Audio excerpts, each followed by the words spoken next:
Hello, I'm Marcus V. Calvert, and welcome to Tales Unlimited Kitchen Rants. It is January 25th. Of course, it's the wee hours, and I've just finished a story called Four Little Ponds, and I'm having a fun time describing it, which means it probably didn't make the cut. Here's what I got. The idea of the story didn't come from Bad Tree, where I have like 200 prompts per book, and I take a prompt or two or three or four and cook up a story. Didn't go that route. It's not the Antagonist Cookbook, which is basically a character generator for evil GMs and writers and creator types. No. What I did was I had to take in my key fob. You know that thing on your keychain that opens your car and lets you drive it? Well, my battery died on mine, and my car is not so new, so it's one of those old school fobs with the buttons.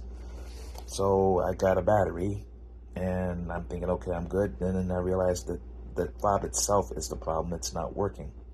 So as I'm getting ripped off, getting it replaced, I had this idea.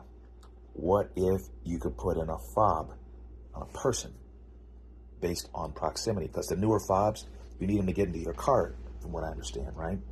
Well, what if you did this to a hero team? You took 5 little heroes, beat them up, you plant them with almost impossible to remove fobs. And if they get more than 300 yards apart, whoever's, the stray lamb starts getting sick, powers start fluctuating, pain, death. And of course, you tamper with these fobs, you all die, and they have to go off and fight crime. They can't hide, they can't walk away. They must fight crime every single day. Those are the terms. And whoever does this kicks back and watches through their eyes via these fobs. And the heroes go off and they do their thing, and they fight and they fight and they fight, but one of them gets separated, the others scramble, and every so often that hero's luck runs out. So 5 becomes 4, becomes 3. At 2, if they get split off and one of them dies, then they both die, and that's the end of the team. There's no lone survivor. That was the original idea.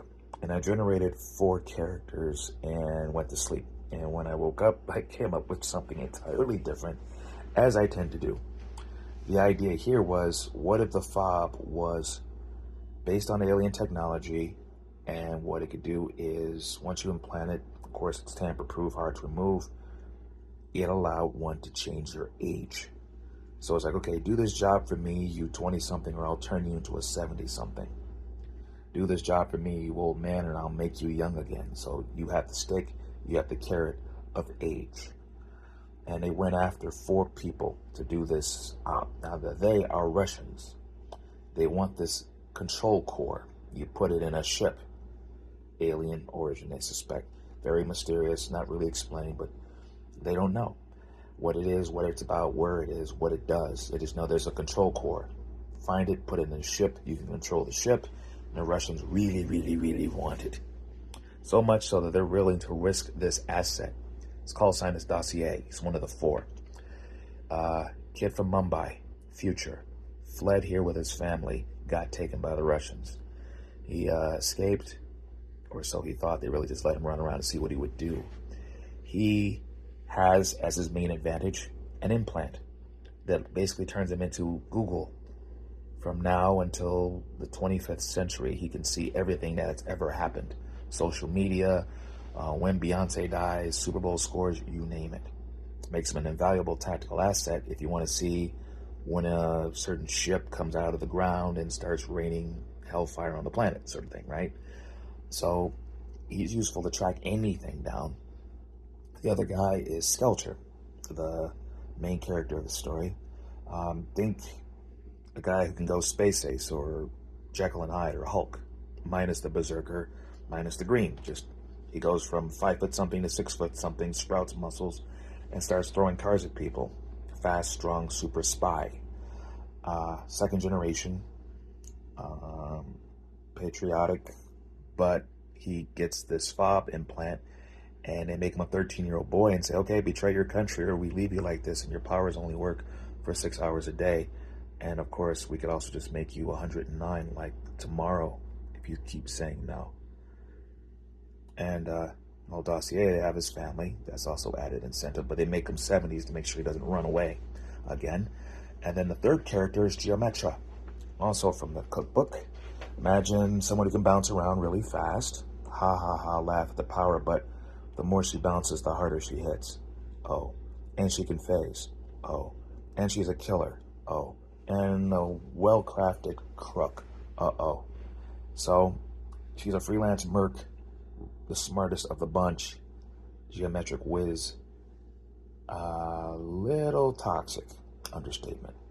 And then the last person is Big Game.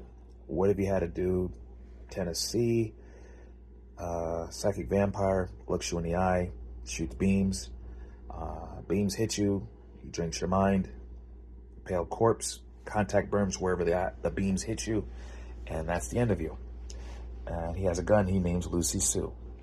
Lucy Sue. Oh, one last thing. The eye beams, if he looks at you and focuses, Big Game can find you anywhere on the planet. He loves to hunt. He's a bounty killer by trade. And his gun is Lucy Sue.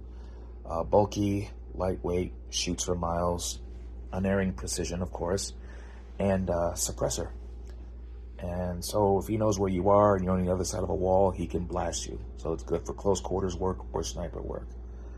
And that's the team. And they've been chasing this core for about 10 months now, and they finally figured out where it is. They have a good, solid lead, and they go in. That's the story. I'm thinking this might be something I might use later on, like nightmare fuel for a future piece, because that is one interesting team. Like, what if you just flipped around their origin stories and just made them a merc squad? Like the spies retired. Yeah, that could be fascinating. Not 100% sure, but the moral of the story is there are stories in everything.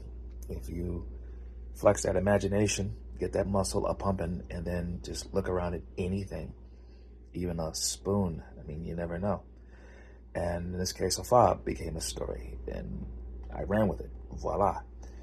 But that's one story. Now I got to write another one, but I got a busy week ahead of me. I will try to cram it in. Until next time, I guess. All right, this is Marcus V. Calvert. This is Tales Unlimited Kitchen Rants. Please check out www.ivillain.net for my website, where my books are. Batteries, iVillain series, Tyrant's Bane standalone, Unheroic and Book of Schemes short story collections, and of course the Antagonist Cookbook. Let's see, what else? Oh yes, please like and subscribe. There is more to come. Enjoy your weekends. Bye.